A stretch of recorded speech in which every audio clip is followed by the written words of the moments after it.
The Guardian.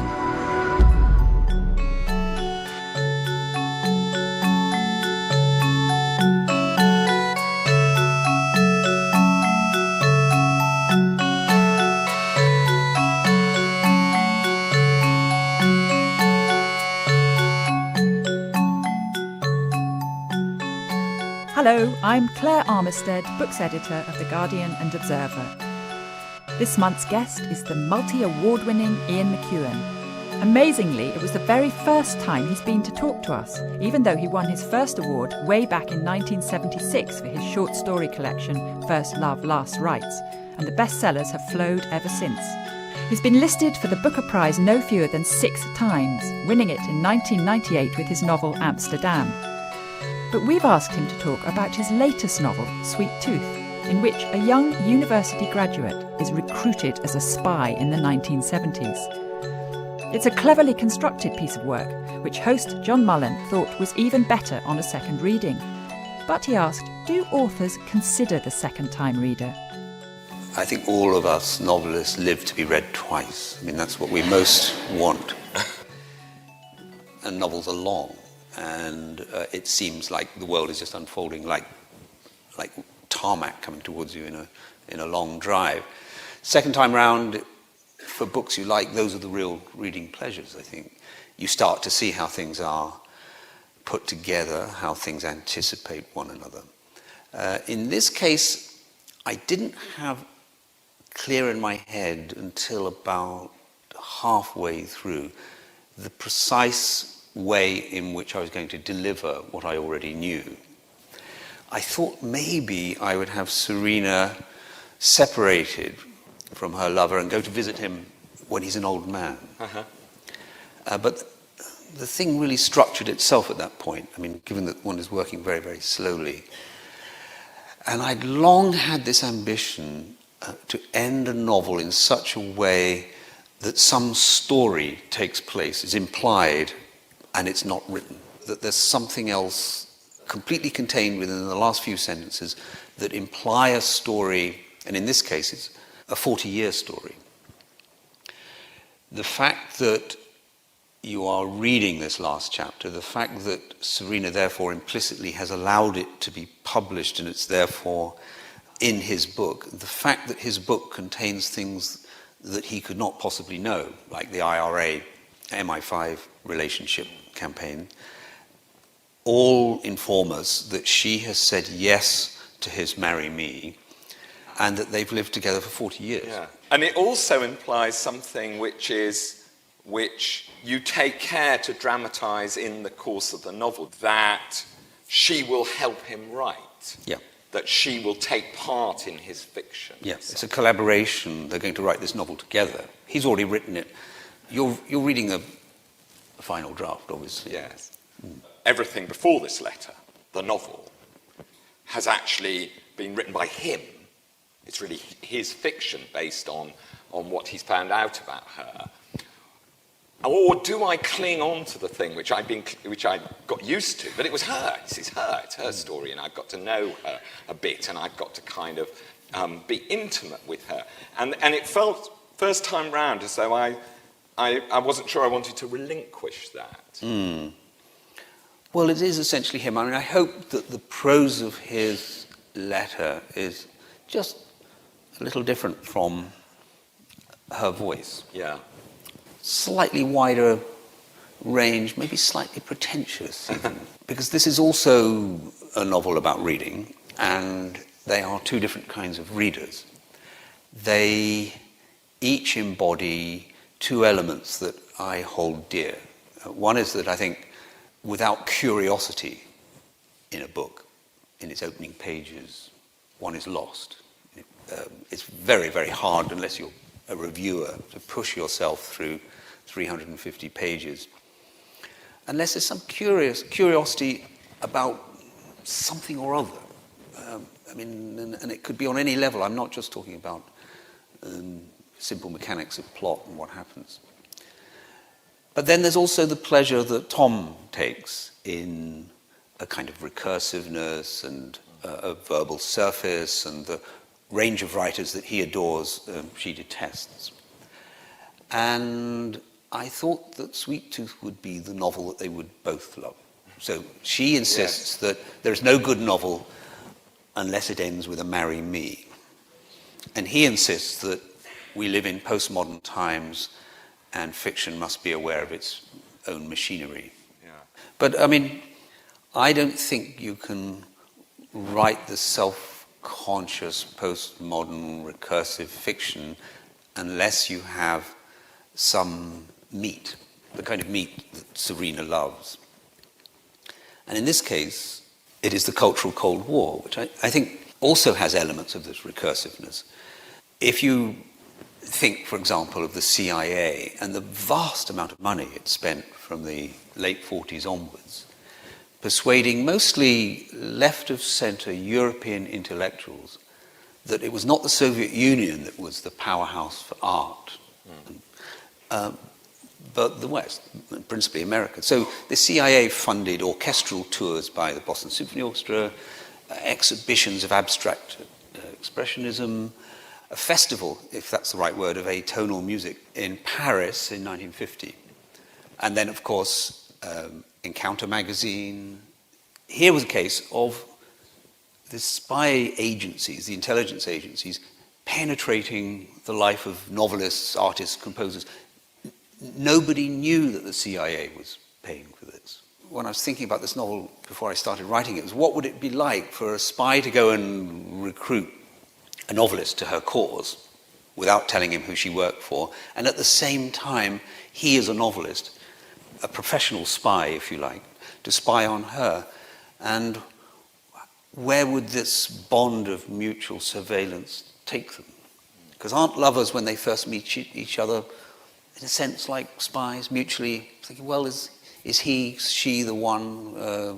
There's a mask of outward show, and there's a sort of flurries of joys and doubts and all those things which can't be said early on in a relationship.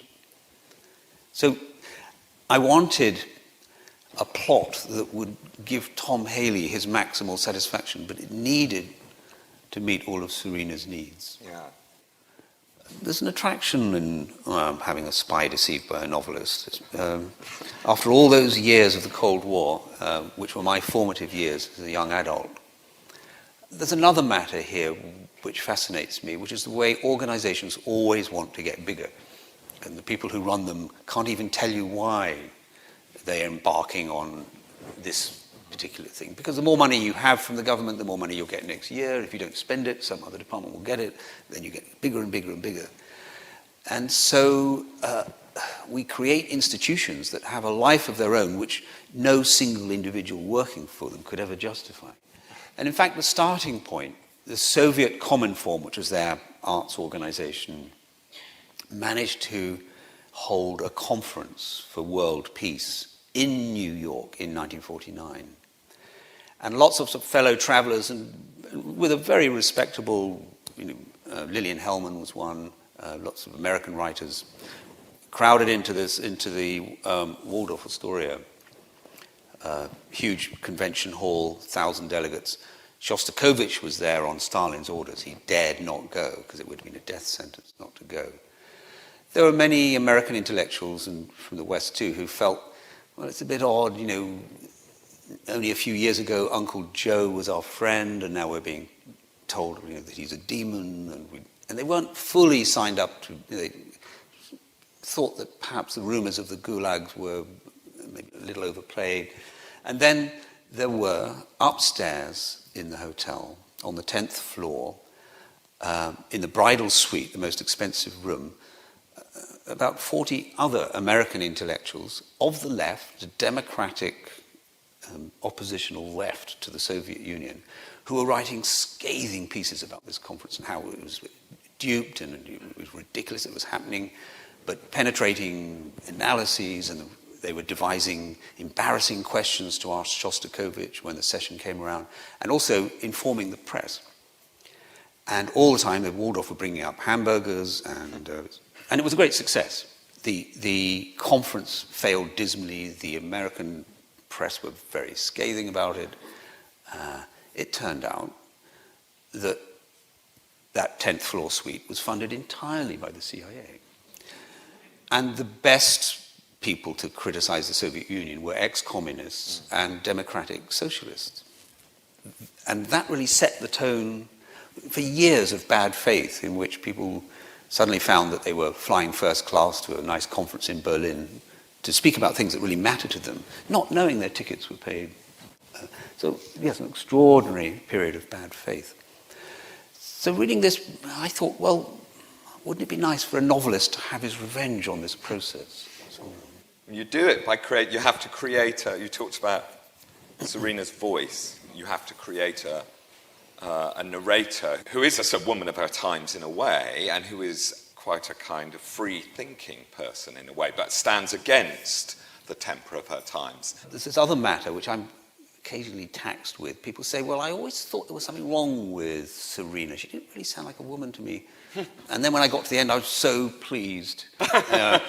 And in the first few months when I was talking about this novel, I said nothing. I thought, well, okay, I sort of got away with that then.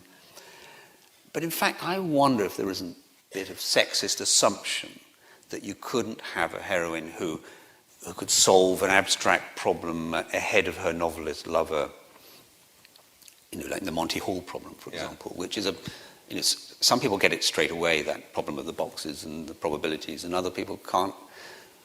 Serena can get it, Tom cannot. That she's good at chess and has a sort of skepticism about her. I thought, well, why not? Why? I mean, we have in our family a very good mathematician who happens to be a woman, and there are many who are. So I've now come around to saying, well, if you thought that she sounded like a man, I failed, because she was meant to sound like a woman. She tells you things like how much money she gave the man to carry the chair back to her flat, and she gave him more than he asked for. She gives him a 2p tip. Yeah. Cost 13p, I gave him 15p. Yes. Yeah. So there's a kind of certain sort of fussiness in her, isn't there, about getting these little things right? This is the problem, because she's got to be a character, but she also has to narrate a novel. Yeah. Yes. And she has to withhold information, yes. Or he has to withhold it speaking through her. I've always been skeptical of the tendency of more and more novels to be written in the first person. And it's a prejudice, and I can't defend it to the hilt, but I'll just voice it anyway. I often wonder if the first-person narration doesn't let you off the hook of the demands of good prose. You can say, well, if my character talks in cliches, what can I do about it? But when you come to write a spy novel, it's much easier to write in the first person, because that person can't know everything. And that's one of the supreme strokes of cleverness in Le Carré, that he writes with an omniscient narrative, and yet still he withholds all the information. It's a wonderful trick he does. But it's very, very tempting to move into the first person. So I had to let Serena be herself, but I also wanted her to notice the things that I notice. And if she's being dumped, well, why not have, as she says, I felt dumped like the buns.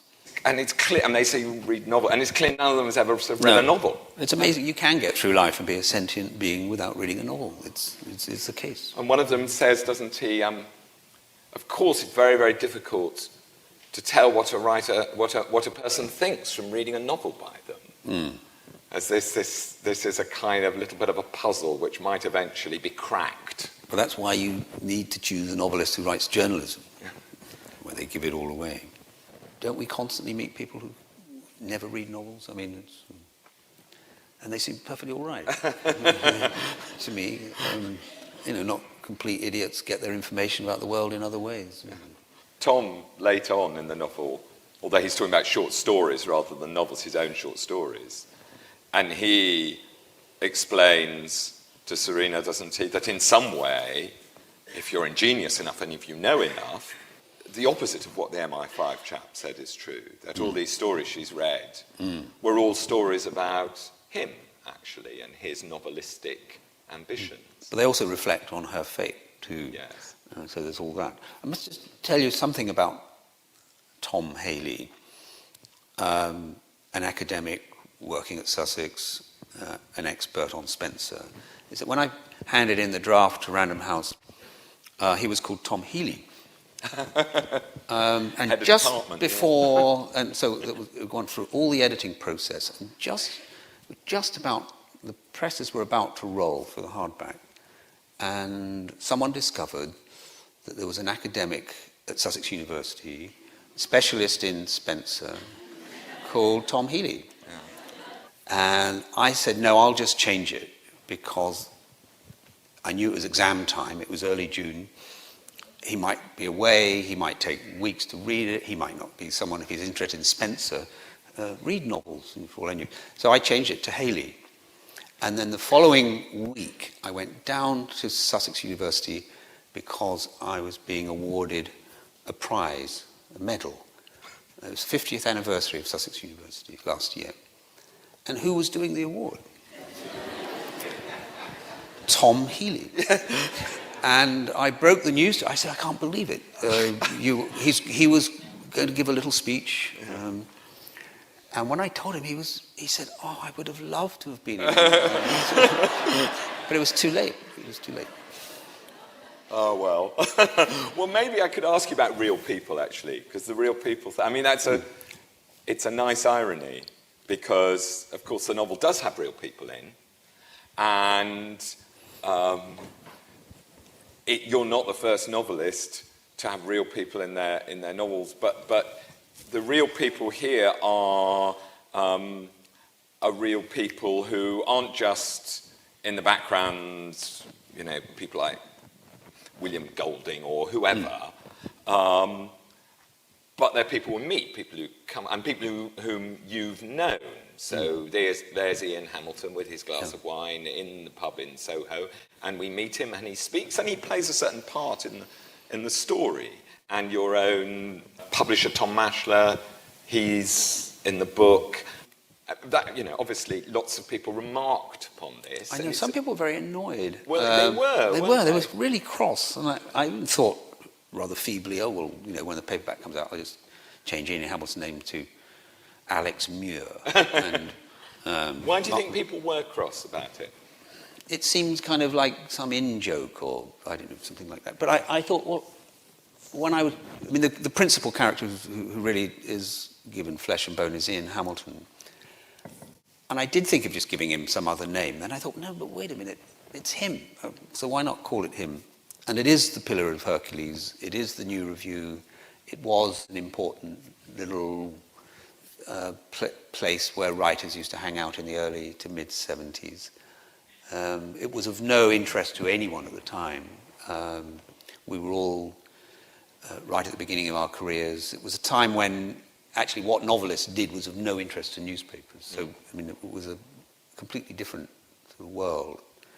Also, it's an old trick of narrative realism to mingle your fictional ghosts with real people, so that's always it makes the fictional people seem a little more plausible or a little more enmeshed in a real world that we all share and know.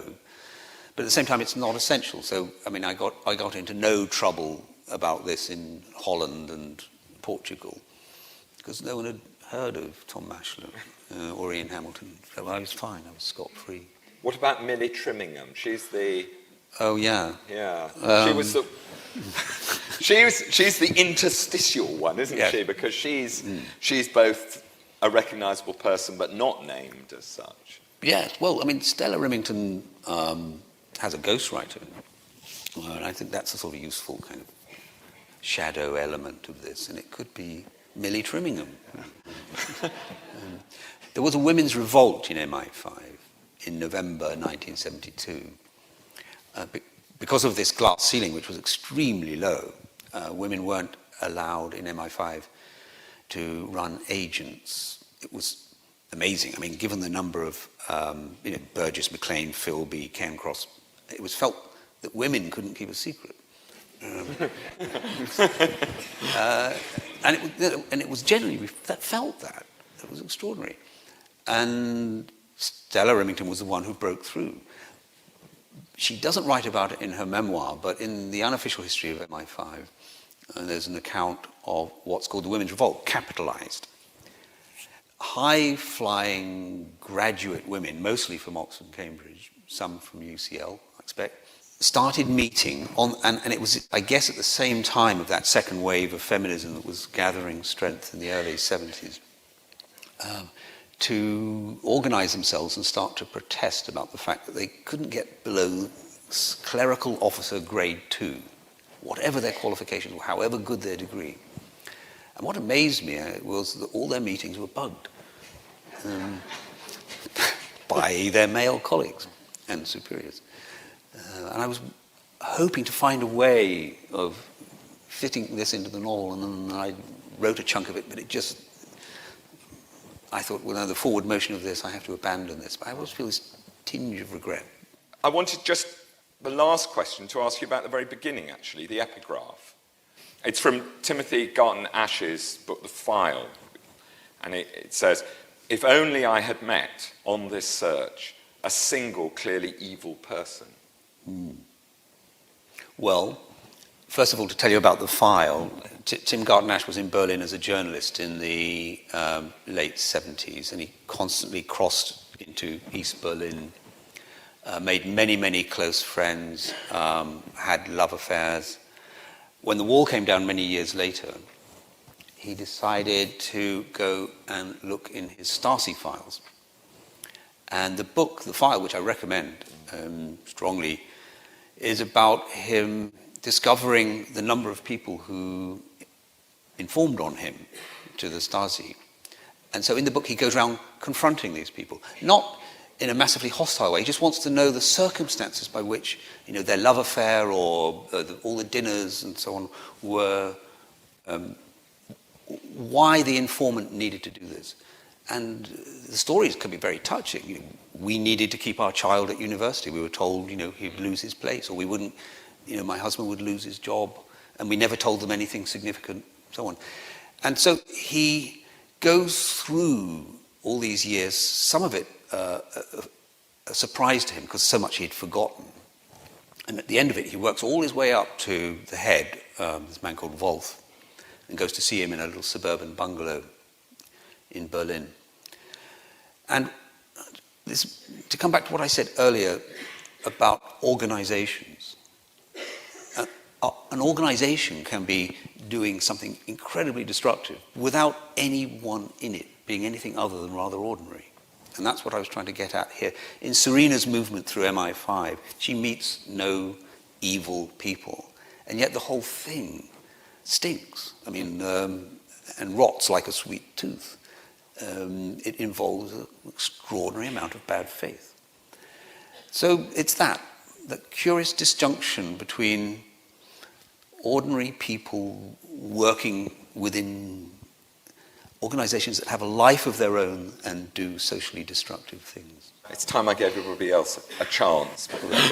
Thanks. I just had two questions, if I may. The first is, how did you find Serena's voice, and at what point did you decide to use the device of it actually not being her voice? And the second was that you mentioned writing, that wonderful scene of all the women meeting to discuss their revolution and it being bugged and then discarding it. And I wondered how much you wrote that you then discarded, and a bit about your process in that respect. I blunder my way into novels, and so the first bit of continuous prose I wrote of Sweet Tooth was a couple of paragraphs of Serena dressed up in her best clothes, striding rather disdainfully through Sussex students on her way to... And they're all bare feet, and the girls have got no makeup and plain straight hair and tie-dye skirts. And she thinks the boys all look ridiculous. And that was when I knew that I now had a novel to write. And just as Tom describes himself as rather status-hungry, obsessive, materialistic, I wanted Serena to reveal herself, rather conventional, desperate for the praise of authority figures, never gets her sister Lucy, the dropout who's found with cannabis in detection-proof plastic at Dover Customs. All those were in those first few lines, and at that point I knew I could begin. But it took me a year to get back to that point. And what was the other question? The rebellious MI5. Oh, I just wrote extensive notes. I didn't write any continuous proper narrative prose. But I had notes on it, and I thought, actually, this could be a whole other novel. I'd like to ask you about the short stories in Yes, the novel. yeah. Did you write those short stories deliberately for this novel? Or were they stories that you'd stored away? You know, here was one I prepared earlier, kind of thing. Yeah. And thought, oh, that would be quite good to put in for Tom's other work. Well, 2 or 3 of them I had written and published. There's a story about a guy who falls in love with a shop window dummy and takes it home and then begins to get jealous of her because she thinks she's having an affair with his chauffeur. He's a very rich man. And I used that, but changed it. And there were 1 or 2 other stories that it was partly to do with revisiting the 70s. I thought it would help me just to go back into my own stories. And then I invented a handful, 2 or 3 other stories. The story about the vicar and his brother and giving the sermon comes from an abandoned novel. About 4 years ago, I was going to write a novel about a man, an atheist, whose brother is a vicar, and the vicar falls ill, and the atheist goes to deliver the sermon for him and does a very good job of mimicry and begins to get a taste for it. Not for God, but for giving sermons. And I thought, actually, I'm not sure this is enough to sustain a novel. So I hauled that one off the back burner. And then the story about the man who discovers that his wife has staged a burglary in his house, and the police then tell him that they have on film his wife coming to sell all that stuff. That was invented purely for the novel. I spent a lot of time trying to work out the best way of having Serena read these stories and us read them too. And for a good while I thought, why not just put the stories in? But it just interrupted the flow of things too much. I ended up devising a convention of summary with italicized quotes in order to get us through at a fair lick. I was curious to know what you would think that the person to whom you dedicated the novel would think of it. I hoped he would love it. This is Christopher Hitchens. I mentioned it to him, what I was doing, and he instantly, as he has on many occasions, gave me a reading list off the top of his head. Quite extraordinary, out-of-the-way sources of stuff. I think the last novel Hitch read was Wolf Hall, which he really adored. Yeah. Although gender might not have been at the forefront of your mind when you were writing this novel, I think it's important when you're writing, when you talked about it, and Tom had to kind of get into the skin of Serena, and you talk about him holding her handbag and getting into her skirts or whatever. Yeah. So I was wondering how you responded to people who might accuse you of subjugating the female voice and identity, for the man. So do you see this as a gender problem or not? No, I think of it as a narrative problem, but not a gender problem, because I don't see where the subjugation would come in. I could have made Serena a man and Tom a woman.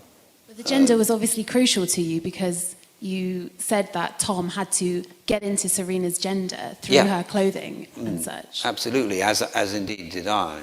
That's what novelists have to do, whether they're getting into the trousers or skirts of whoever. They have to invade them.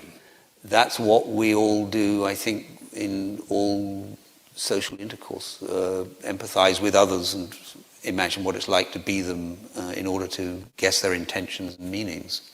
And I think the novel is a refinement, truly a refinement of that process of something we do instinctively, and has brought it, over since the middle of the 18th century to, I think, a high form. But I don't think there's any element of subjugation in that. I'm just wondering, when you are planning a novel and when you are writing a novel, how much of the narrative do you know and have pre-plotted and pre-planned, and how much just happens as you go along? I had a strong sense of what I wanted, but I didn't know how I was going to achieve it. And writing a novel is really a discovery of the narrowing of your options. As you go in further, then obviously fewer and fewer things are possible, if you want consistency, that is. Broadly, I know what I want.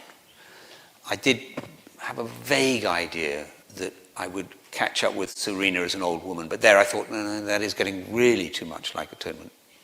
But that became irrelevant once I'd got halfway through, and I could see that the mechanisms by which Serena was going to be exposed was through a colleague who was jealous, and the last thing I wanted was to jump out of the time frame. So it's a matter of having a sketch rather than anything too defined, not thinking about them too much till you get there. Do you find you surprise yourself? Yes, I mean, surprise is one of the loveliest things about sitting around writing novels, is the hope that you're going to surprise yourself, give yourself an extra opportunity, have even some an adjective-noun coupling that gives you just a pleasure of surprise. There's something curious about thinking or writing. You can never quite choose what to think about. I mean, you can sometimes make yourself sit down and think about a problem, but it's very hard to do it over an extended period of time without something else drifting in. And things drift in with, if you have to write a novel over 2.5 years, which you could never guess in advance. And so you get to the point, say 2/3 of the way through a book, you're writing a page which, if you were suddenly plonked down in it, as it were, from your past, you would be amazed. Who are these people? What this situation? What are they about? About 15 years ago, I was at university and I wrote a dissertation on Ian McEwan, you, and voyeurism, which, to be honest, entailed some quite dodgy reading. You mean reading of people not me? Well, yes.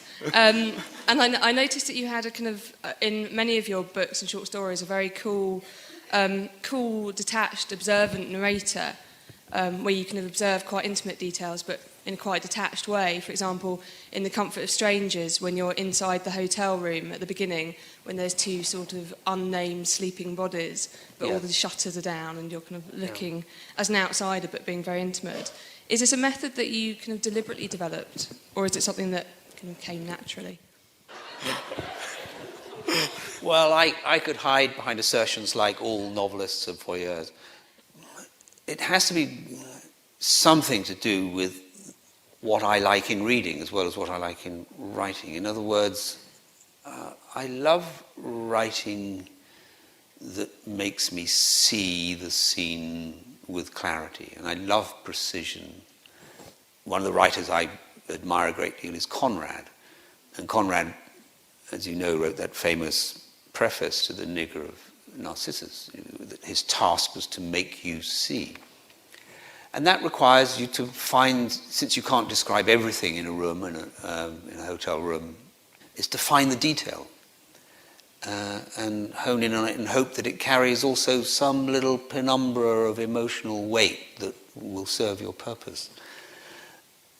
To see clearly is also somewhat of a detaching process, but there are other occasions, I would want readers to think that, there are whole stretches of any book, Atonement, for example, that have none of that detachment, and that the prose pursues the idea that sentences should be like glass, that you see straight through them. You don't even notice the sentence. You see the thing that the sentence refers to, which is another kind of state of grace, I think, glass prose.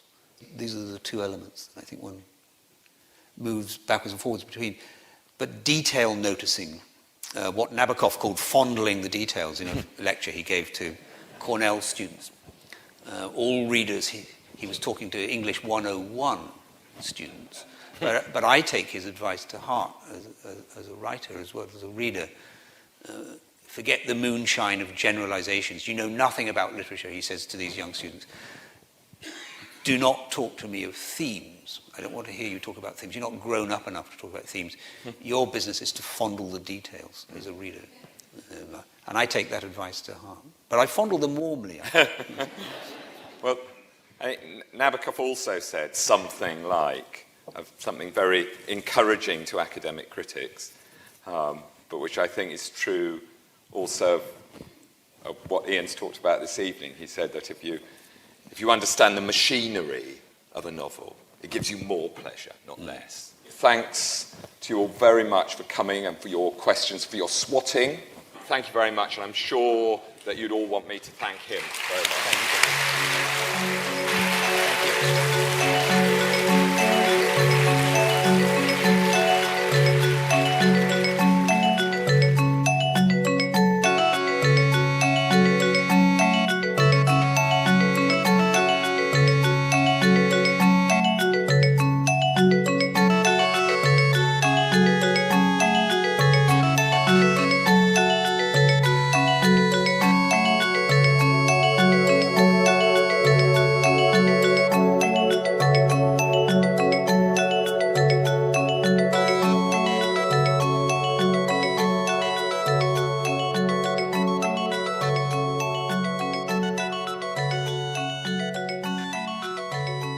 For more great downloads, go to guardian.co.uk/audio.